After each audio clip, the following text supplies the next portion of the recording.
The wind across the Montana plains did not howl like a lonely animal. It roared like a living beast that wanted blood. It tore over the frozen land and slammed against anything standing upright. Winter in the 1880s did not forgive mistakes. It buried them.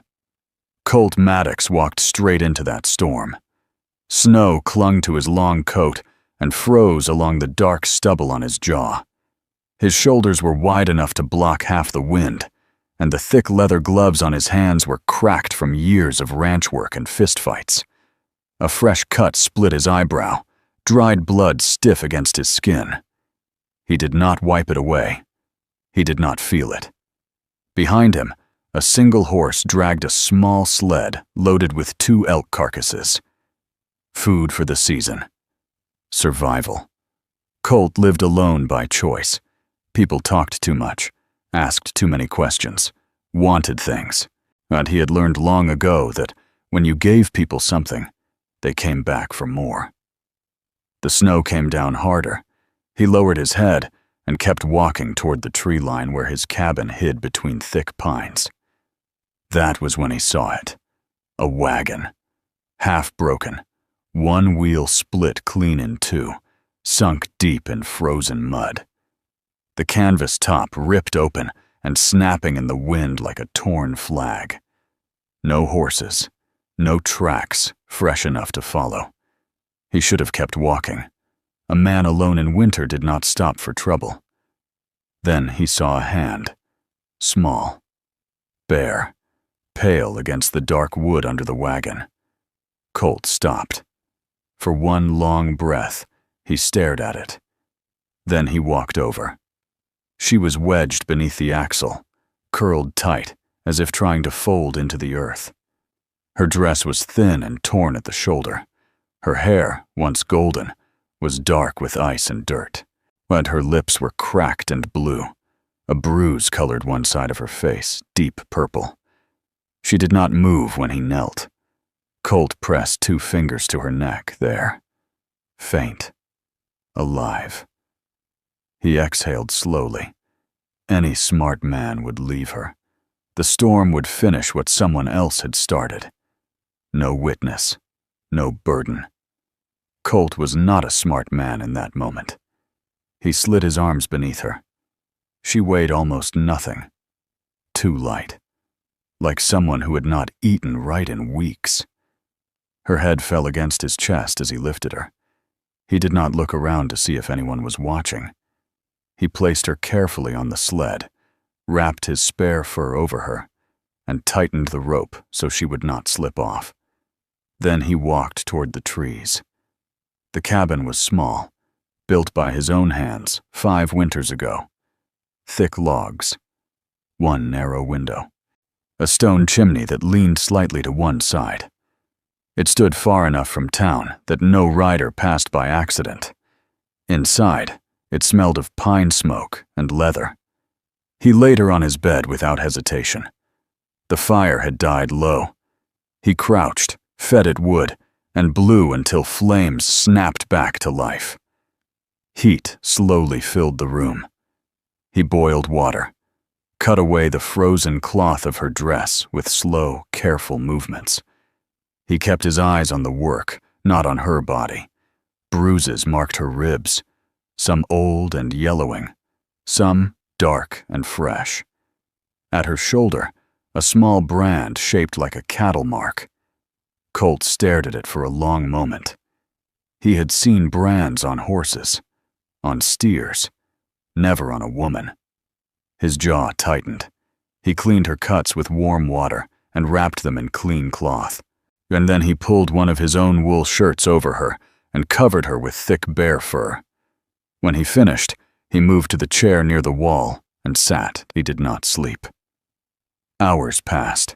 Wind battered the cabin, but inside, there was only the sound of fire and her shallow breathing. Near dawn, she gasped. Her eyes flew open wide and wild.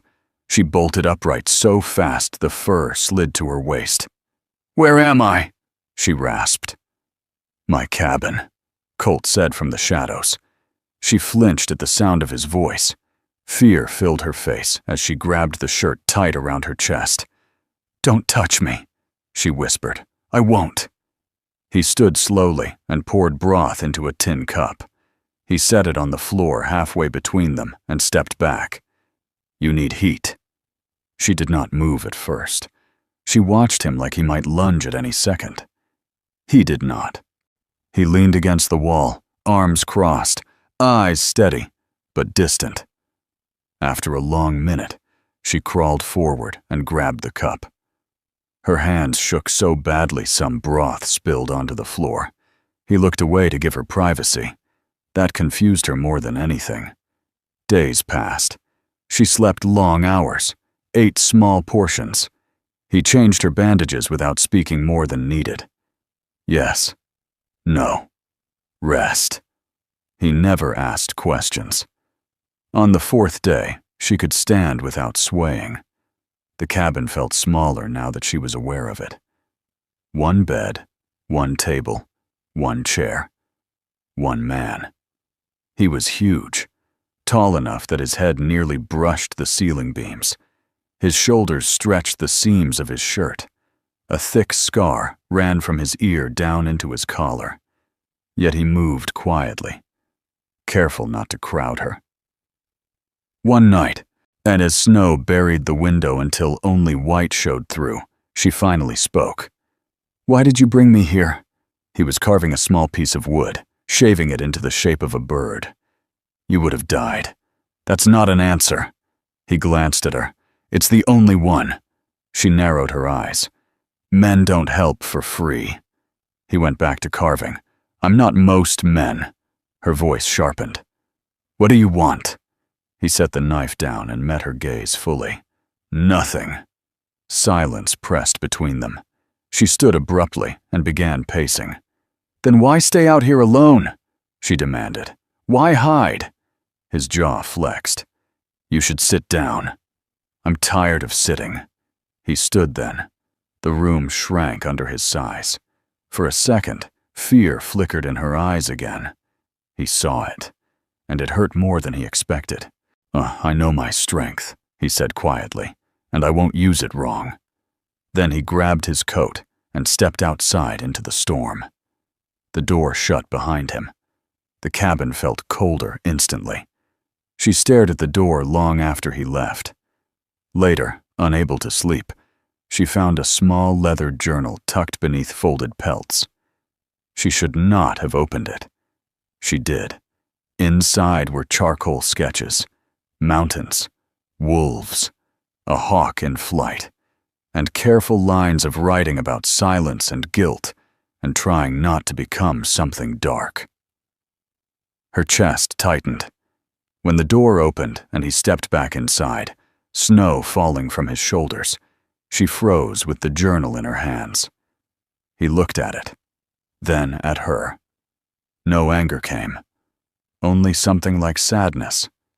He walked forward slowly, took it gently, and placed it back where it belonged. And he said nothing. Neither did she. But something changed that night. Not trust, not yet. Something softer. Days stretched on.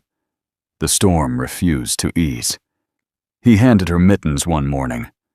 "You'll help with wood." "I don't know how." "You'll learn." Outside, the cold bit hard enough to sting tears from her eyes. He placed an axe in her hands and showed her how to stand. "Let the weight fall." She swung and missed, swung again and barely marked the log. Frustration flushed her cheeks. He did not laugh. "Again." The third strike split the wood clean down the middle. Her breath caught in surprise. For the first time, pride flickered across her face. He noticed. He said nothing. Inside the cabin, life began to shift. She swept, mended torn blankets, cooked thin stew thicker than he ever bothered to. But he watched quietly as the cabin grew warmer in ways that had nothing to do with fire. Her name came one evening like a confession. "It's Lily," she said softly. Not the name they used. He nodded. Colt. She already knew. The peace did not last. One morning, Colt returned from checking traps with tension sharp in his eyes. "Someone rode near here," he said. Her stomach dropped. "They found me." "I don't know that, but you think it." He did not deny it. That night, she woke to find him sitting awake in the chair, rifle resting across his knees. Waiting. Fear returned like a cold hand around her throat. "Who are you hiding from?" she asked. He looked at the fire. "Men who think they own things." Her breath hitched.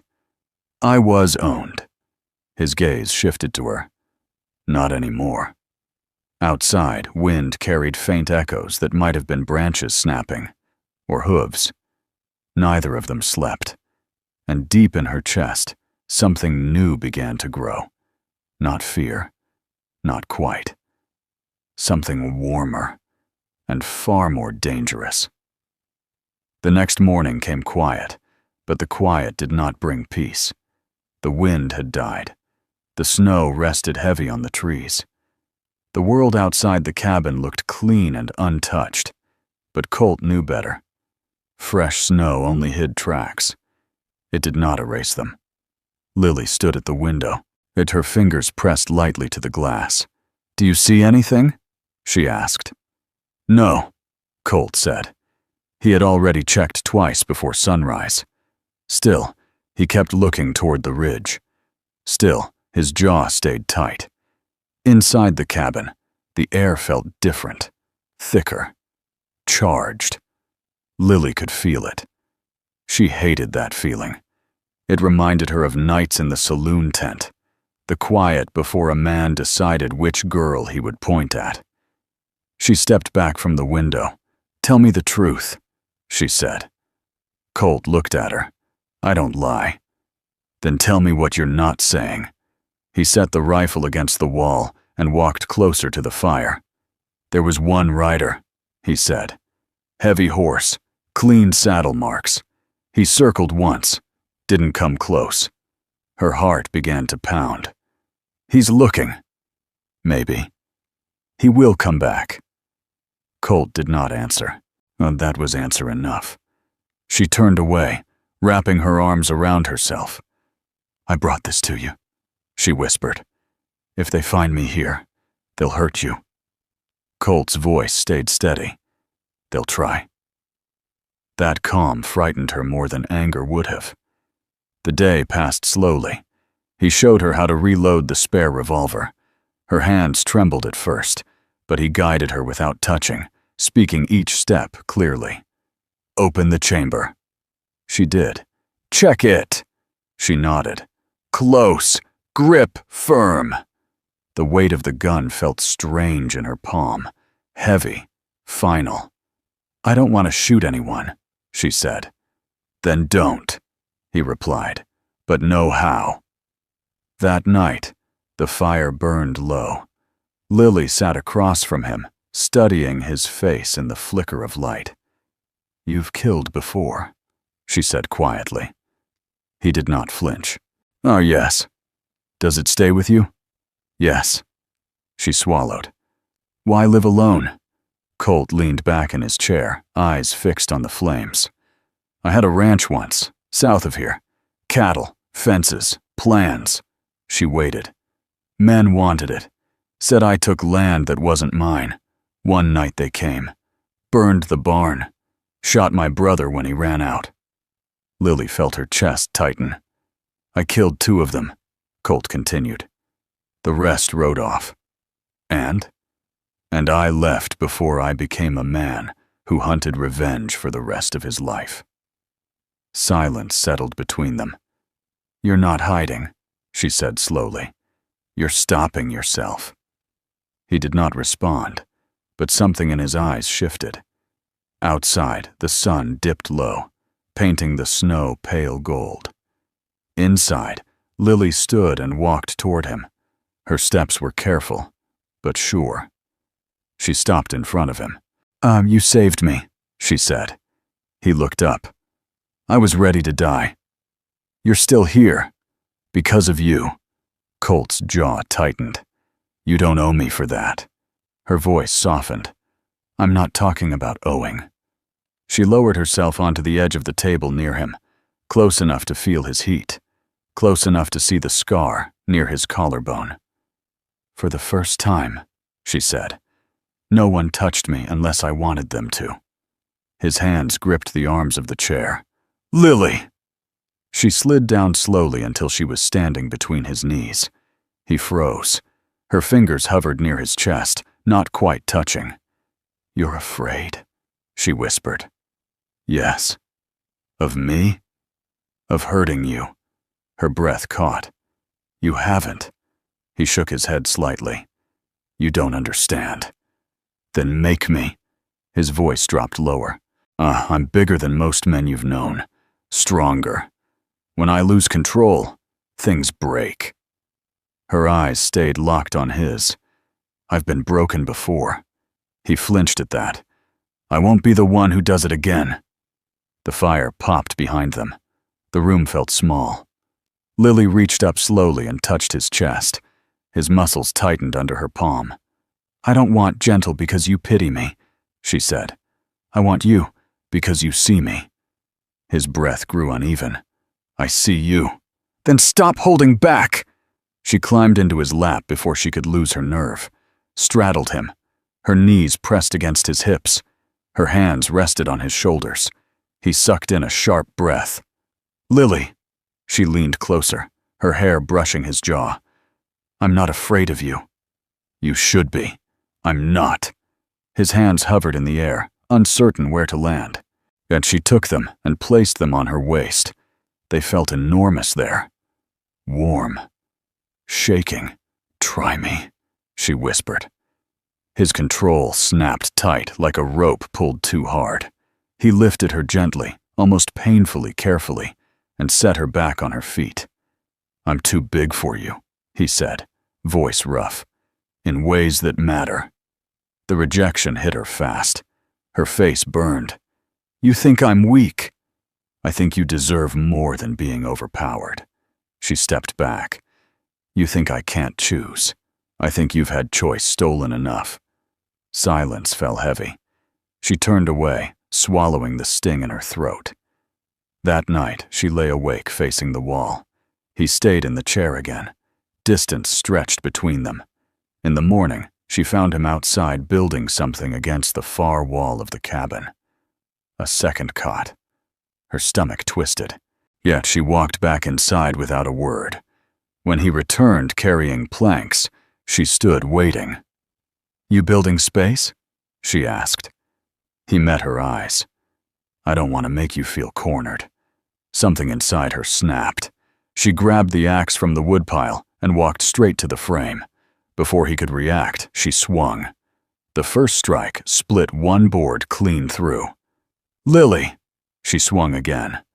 I won't sleep like a guest. Another crack. I won't live like I'm passing through. The frame collapsed under the third blow. She stood breathing hard, chest rising fast.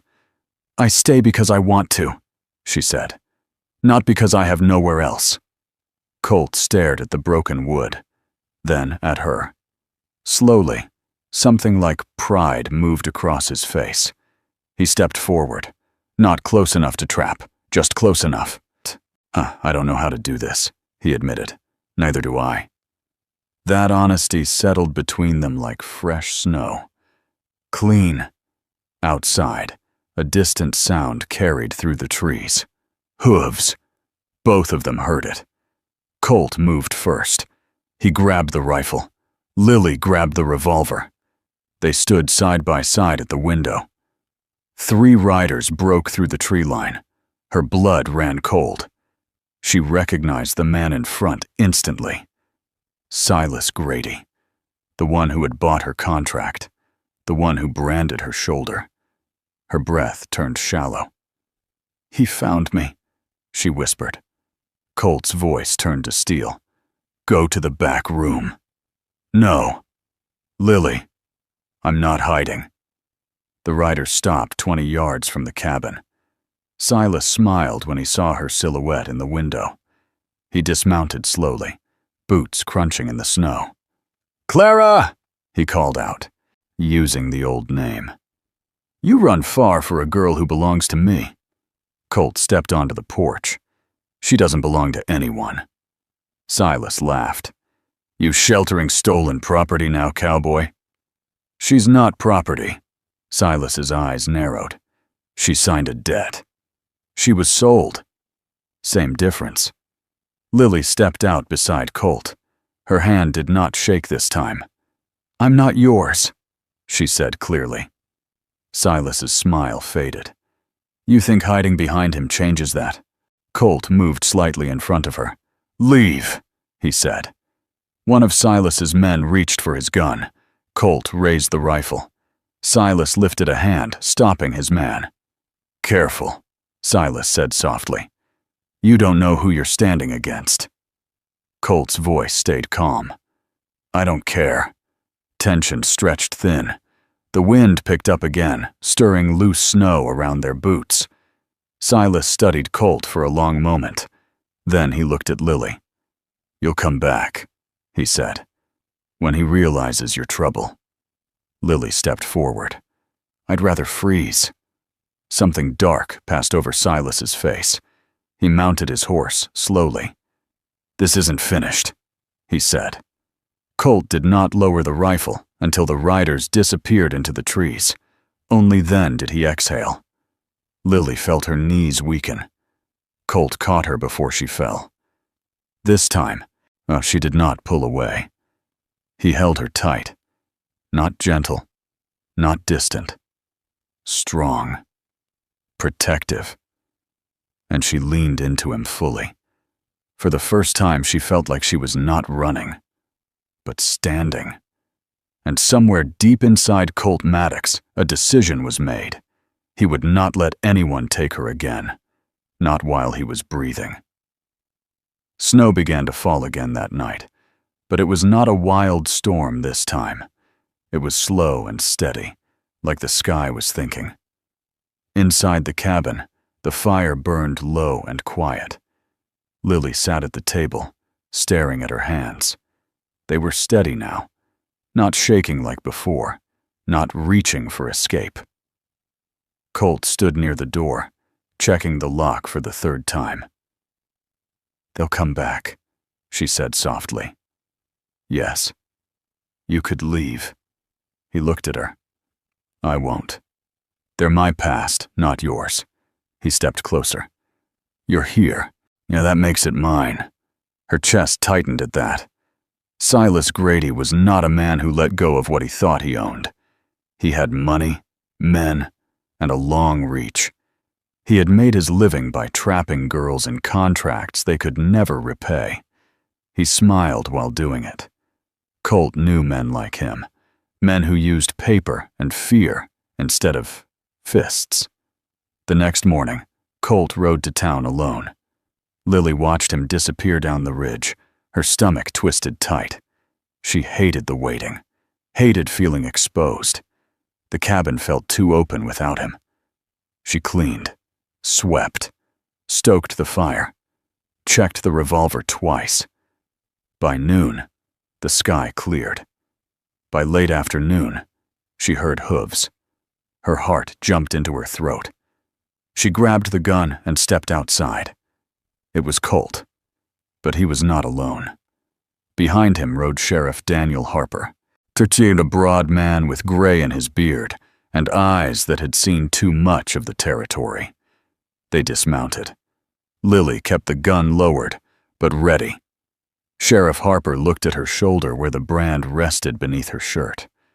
"I heard about you," he said gently. "Town's been whispering." She did not know if that was good or bad. Colt spoke first. "Silas claims she owes him debt. Says he has papers." Harper nodded slowly. "He does." Lily's breath caught. "But," Harper continued, "those contracts are thin as paper in winter rain, most signed under threat." She stared at him. "So, I'm free?" Harper looked at Colt. "That depends." The word felt like a knife. "On what?" she asked. "On whether you're willing to stand in town and say what he did." Her stomach turned. Stand in town. In front of everyone. Tell them. But Colt stepped closer to her. You don't have to, he said quietly. She looked at him. If she stayed silent, Silas would keep hunting girls like her, branding them, owning them. Fear pressed against her ribs, but something stronger pushed back. I'll do it, she said. Colt's eyes searched her face. You're sure? No, she admitted. But I'm done running. 2 days later, they rode into town together. People stared. Whispers followed like smoke. Lily felt every eye on her skin. Silas stood outside the saloon, smug as ever. You came back, he said smoothly. Not for you, she replied. Inside the small courthouse, the air felt heavy. Sheriff Harper sat behind a simple desk. A preacher stood nearby as witness. Silas laid down his papers with confidence. She signed, he said. Clear as day. Lily stepped forward. My father signed after you beat him, she said, voice shaking, but loud enough to carry. You took me when I was 17. Murmurs rippled through the room. Silas's jaw tightened. She worked to repay. You kept adding debt. She pulled her shirt down just enough to show the brand on her shoulder. Gasps filled the space. You marked me, she said, like livestock. Silas laughed nervously. Discipline. Colt moved, but Harper raised a hand to stop him. Lily kept speaking. You told me I'd never leave, that no one would believe me. Her voice grew steadier with every word. You were wrong. The preacher stepped forward, face pale. Branding a woman is not contract law, he said firmly. Harper picked up the paper. This debt has no witness, no legal seal, and coercion voids any claim. He tore the contract in half. At the sound echoed like thunder. Silas's face turned red. You think this is over? He spat. Harper's hand rested on his revolver. For you, it is. Silas looked around. No one stepped to his side, not one. He stormed out of the courthouse alone. Lily stood frozen. It was done. The chains she had felt for years were gone. Colt stepped beside her. You okay? She nodded slowly. Then the shaking came. He wrapped his arms around her in the middle of that crowded room. And this time, no one whispered. They rode back to the cabin as the sun dipped low behind the mountains. The air felt lighter, but something still waited between them. That night, the fire crackled softly. Lily stood near the window, watching stars prick the dark sky. I kept offering myself because it was the only value I thought I had, she said quietly. But Colt stood behind her. You have more. I know that now. She turned to face him. No fear in her eyes. No shame. Only choice. She stepped closer, placed her hand on his chest. I want you, she said. Not because I owe. Not because I'm broken. Because I choose. His breath slowed. You're sure? Yes. He searched her face one last time. Then he kissed her. Not rushed, not hungry. Slow, careful, like he was learning something precious. Her hand slid around his neck. His arms wrapped around her waist. When she climbed into his lap this time, there was no hesitation, no pulling away. He held her firmly, strong, but controlled. You're not too big, she whispered with a faint smile. He almost laughed. I was scared. So was I. He brushed hair from her face. I'll never take from you, he said. I know. That night was not about proving strength. It was about trust, about choosing each other without fear standing between them. Outside, the wind moved gently through the trees. Inside, two lonely people found warmth they had both thought was gone forever. Spring came slow to Montana. Snow melted into streams. Grass pushed through frozen ground. Colt repaired fences. Lily planted seeds in a small patch near the cabin. She laughed more now, spoke louder, walked with her head high. One evening, as the sun sank low, Colt stood beside her near the stream. "I was ready to live alone forever," he said. "Me too." He took her hand. "I don't want to anymore." She squeezed his fingers. "Good." Weeks later, Sheriff Harper rode up again. He carried papers this time. "Land claim," he said. "If you want it." "What as a household?" Colt looked at Lily. She nodded. Harper cleared his throat. "For shared claim, law assumes marriage." Silence hung in the air. Colt turned to her. "You don't have to." She smiled softly. "I want to." They married beside the stream where the snow first melted. No big crowd, no grand speech. Just Harper, the preacher, and the mountains. Colt held her hand steady. "You're not property," he said quietly. "You're my partner, and you're not my shield," she replied. "You're my home." When the preacher finished, Colt kissed her forehead first, then her lips. Gentle, certain. Years passed. The cabin grew. A barn stood where empty snow once stretched. Children's laughter echoed through the valley. Lily sometimes touched the faint scar on her shoulder, but it no longer defined her.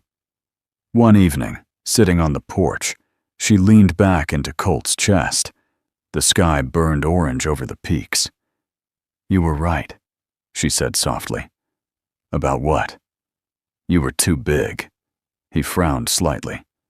"For what?" She turned her head, smiling. "For my old life." He wrapped his arms around her tighter.